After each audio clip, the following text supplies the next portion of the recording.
Hello everyone, Howrah to Benaras ব্লগের দ্বিতীয় পর্বে তোমাদের সকলকে স্বাগত। কালকে রাত্রে তাড়াতাড়ি ডিনার করে আমরা শুয়ে পড়েছিলাম, কারণ আজকে আবার আমাদের যেতে হবে বেনারসে।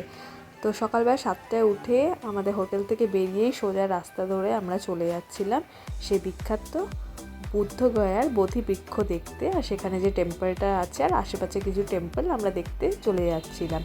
রাস্তাঘাট তখনও পুরো ফাঁকা। এই রাস্তাটা দিয়ে হেঁটে হেঁটে যাচ্ছি, এখন 7টা 33 বাজছে সকাল। তো সব স্টলগুলো এখন বন্ধ, এখনো খোলেনি, কিন্তু ওই স্টলগুলো দেখো পরপর কি সুন্দর।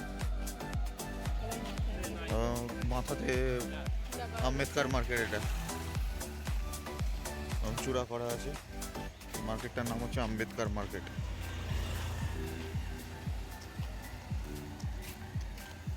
হাঁটতে হাঁটতে চলে এসেছি একটি মন্দিরের কাছে। সেরকমভাবে জানি না কি এটা, তবে এই একটা মন্দিরের চূড়া দেখা যাচ্ছে, এই যে দেখে নাও। ওখানেই যাচ্ছি, দেখি। দেখতেই পাচ্ছ তোমরা, তো রাস্তায় প্রচুর হোটেল আছে, এখানে থাকা খাওয়ার কোনো অসুবিধা হবে না। প্রচুর হোটেল, প্রচুর প্রচুর। সামনেই মেন রাস্তা, মেন রাস্তার এখানেই একদম রাস্তার পাশেই সব হোটেল, সামনেই মন্দির, গার্ডেন, অনেক কিছু আছে। তো এই যে দূরে তো তোমরা দেখতে পাচ্ছ কিনা জানি না, এই দূরে ওয়েলকাম টু একটা সামথিং কিছু লেখা আছে, এটা একটা মন্দিরের গেট। চলো ওখানে গিয়েই একদম ডাইরেক্ট ভিডিওটা অন করছি।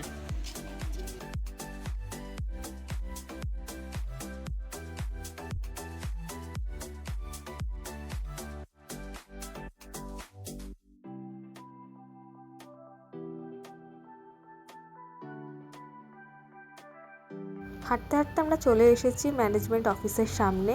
এখানে জুতো, মোবাইল সমস্ত কিছু জমা রাখতে হয়, কিন্তু তার জন্য কোনো চার্জ নেওয়া হয় না। মোবাইল ক্যামেরা অ্যালাউ না হলে পারেও ডিজিটাল ক্যামেরা এখানে অ্যালাউ করা হয়, কিন্তু আমরা তখন কিছু ক্যারি করছিলাম না বলে মোবাইলগুলো এখানে জমা রাখতে হয়েছিল। ডিজিটাল ক্যামেরার জন্য আলাদা করে চার্জ দিলে পারি তোমরা ভেতরে গিয়ে ছবি, ভিডিও এগুলো সব কিছু নিতে পারো। তো এই বিখ্যাত বুদ্ধ মন্দির শ্রীলঙ্কার রাজা এটি প্রতিষ্ঠা করে থাকে। এই হচ্ছে সেই বোধিবৃক্ষ যেখানে বুদ্ধদেব মোক্ষ লাভ করেছিলেন, এবং সেই বোধিবৃক্ষ না থাকায় তার চারাকেই এখানে বোধিবৃক্ষ হিসেবে পুজো করে থাকে। রোজ হাজার হাজার বুদ্ধিস্টরা এখানে এসে প্রেয়ার করে থাকে। সেখান থেকে বেরিয়ে কিছুটা দূর এগিয়ে চলে এসেছিলাম আমরা আরেকটি বুদ্ধ মন্দিরে। এখানে এসে শুনলাম যে এটি হচ্ছে বাংলাদেশ দ্বারা পরিচালিত একটি বুদ্ধ মন্দির। এখানে অনেক বিখ্যাত মানুষেরাও এসেছিল। তো বুদ্ধগয়াকে বিদায় জানিয়ে আমাদের আবার চলতে হবে বেনারসের উদ্দেশ্যে। তাই এখানে গাড়ি আবার সমস্ত ব্যাগ বাঁধার কাজ কমপ্লিট হয়ে গেছে। এবার বুদ্ধগয়াকে টাটা জানিয়ে আমরা চললাম বেনারসের দিকে। তো বুদ্ধগয়ার এখানে তখন অলরেডি 9টা 9:30 বেজে গেছে, রাস্তায় ট্রাফিক জ্যামও শুরু হয়ে গেছে। চলতে চলতে আমরা চলে এলাম ফার্স্ট টোল ট্যাক্সে। এখানে আজকে আমরা ক্রস করব ঔরঙ্গাবাদ, সাসারাম এবং মোগলসরাই হয়ে বেনারসে ঢুকবো। আমাদের এস্টিমেট সময় দেখাচ্ছিল বিকেল 4টে। আশা করছি তার মধ্যে আমরা পৌঁছে যাবো। এখানে বিহারের রাস্তা দেখো অলরেডি কীরকম খারাপ, সেটা আগের পর্বে তোমাদের সাথে অলরেডি আমি শেয়ার করে ফেলেছি। এখানে যেহেতু নতুন রাস্তা তৈরি হচ্ছে, তাই পথে প্রচুর আমরা ডাইভারশন পেয়েছি। এখানে একটুখানি সাবধানে গাড়ি না চালালে বিপদ হওয়ার সম্ভাবনা অনেকটাই থেকে যায়। তবে রাস্তাঘাট ছিল খুবই সুন্দর।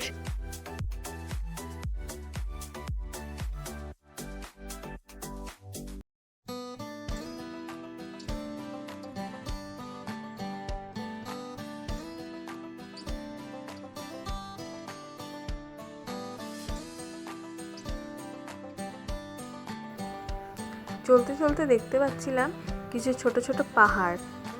এর মধ্যেই আমরা সেকেন্ড টোল ট্যাক্সে চলে এসেছিলাম। এই সেকেন্ড টোল ট্যাক্স ক্রস করার পরে আমরা এখানে পাশের একটা ঢাবা থেকে ব্রেকফাস্ট করে নিয়েছিলাম। মানে নেচারের কত সুন্দর মাহাত্ম্য দেখো, এদিকে ধান ক্ষেত, এদিকে পাহাড়, মানে এক অপূর্ব মনোরম পরিবেশের মধ্যে দিয়ে আমরা আমাদের যাত্রাটা চালিয়ে যাচ্ছিলাম।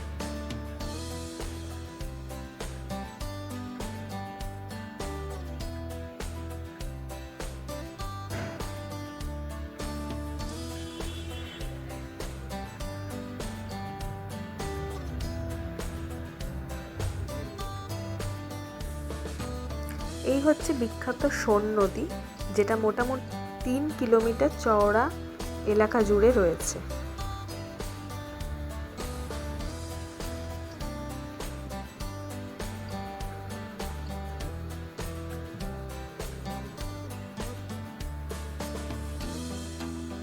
এদিকে দেখো এই রাস্তাটা পুরোটাই পাহাড় কেটে বানানো হয়েছে, কারণ পুরো পাহাড়ের ঢালেই পুরো রাস্তাটা চলে যাচ্ছে। আর এর উল্টো দিকেই ছিল একটা বিখ্যাত জাগ্রত কালী মন্দির।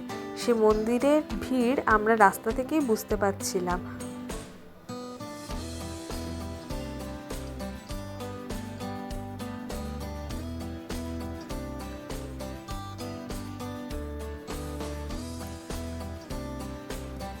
চলতে চলতে পার করছি আমাদের 3 নম্বর টোল ট্যাক্স। এই টোল ট্যাক্সটা ক্রস করেই আমরা সাসারামে পৌঁছে গেছিলাম।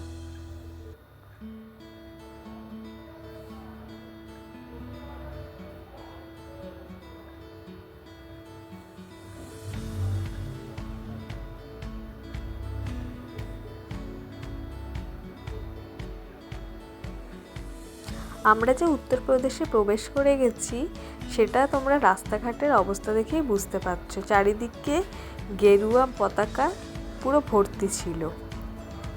তবে তোমরা হয়তো অনেকেই জানো না, এই উত্তরপ্রদেশে পেট্রোলের দাম আমাদের ঝাড়খণ্ডের থেকেও অনেকটাই কম। এখানে পেট্রোলের দাম মোটামুটি ছিল 96.সামথিং।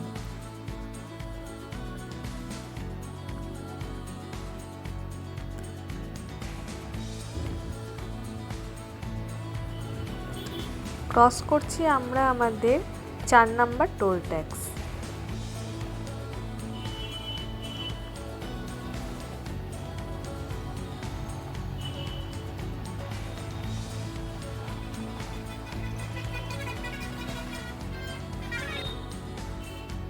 দেখতেই পাচ্ছ আমরা মোটামুটি বারাণসী ঢোকার পথেই রয়েছি। অ্যাট লাস্ট আমরা পৌঁছে গেছি আমাদের ডেস্টিনেশন বারাণসীতে। এরপরে আমাদের ফোনের চার্জটা শেষ হয়ে যাওয়াতে তোমাদের সাথে ডাইরেক্ট দেখা হচ্ছে হোটেলে। তো হোটেলে গিয়ে আমরা চেক ইন করলাম। আমাদের রুমটা ছিল খুব সুন্দর, সেটাই তোমাদের সাথে শেয়ার করছি। এখানে এসি, টিভি সমস্ত কিছুরই ব্যবস্থা ছিল, আর রুম সার্ভিসেরও ব্যবস্থা ছিল, যেটা আমাদের খুবই হেল্পফুল হয়েছিল। ফ্রেশ হয়ে খেয়ে দিয়ে রেস্ট নিয়ে বেরিয়ে পড়েছিলাম বিকেলবেলা একটু আশপাশটা ঘুরে দেখার জন্য, যে কালকে আমরা কোথায় কি যেতে পারি। তো আমাদের হোটেলটা ছিল একদম সান ফুলমান্ডির পাশেই, তবে আমাদের হোটেল থেকে গাদুলিয়া চকটা একটুখানি দূরে ছিল, সেই জন্য আমরা টোটো করেই সেখানে যাচ্ছিলাম। তো পৌঁছে গেছি আমরা গাদুলিয়া চকে। এখানে দেখতেই পাচ্ছ যে পুরো একদম ভিড়ে ঠাসা, আর তখন সন্ধ্যা আরতিটা জাস্ট শেষ হয়েছে, সেই জন্য লোকজন বাড়ি ফেরার জন্য বেশ ভালোই ভিড় ছিল, আর মনে হচ্ছিলো যেন আমরা দার্জিলিং ম্যালে চলে এসেছি। তো হাঁটতে হাঁটতে চলে এসেছিলাম আমরা দশাশ্বমেধ ঘাটে। এতদিন খালি ফোনের ভিডিওতে দেখে এসেছিলাম, এবার সামনাসামনি দশাশ্বমেধ ঘাট দেখতে খুবই ভালো লাগছিল, কারণ এটা পুরো নতুন রকম পরিবেশ আমার কাছে। সামনে যে নৌকাগুলো দেখছো, এই নৌকাগুলো করেই বোট রাইড হয়ে থাকে। এছাড়া গঙ্গা আরতির সময় নৌকাগুলোর ওপরে চেয়ার পেতে বিভিন্ন রকমের রেটে সবাই এখানে বসে আরতি দেখে থাকে। পুরাণ মতে কথিত আছে প্রজাপতি ব্রহ্মা এখানে যজ্ঞের সময় 10টা ঘোড়াকে বলি দিয়েছিল, তাই এই ঘাটের নাম দশাশ্বমেধ ঘাট।